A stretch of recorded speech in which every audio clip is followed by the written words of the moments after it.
¿Qué tal? Buen día, aquí estamos en la bodega de Hermosillo, Sonora. Nos acaba de llegar una plataforma con unas máquinas muy grandes, un Doosan DHP horizontal, y se puede ver. Y aparte nos llegaron un torno CNC y otro centro de maquinado. Ahorita les voy a mostrar esas máquinas.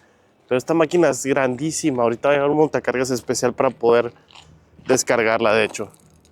Una máquina muy grande. Y de mucha precisión, claro, ¿no? Estamos en la bodega. Y se los voy a mostrar por dentro cómo hemos movido todo lo que tenemos ahorita. Falta mover estas máquinas todavía, como esta máquina todavía está muy grande, vamos a esperar el montacargas grande para que llegue. Y así es como se ve la bodega ahorita antes de hacer las maniobras.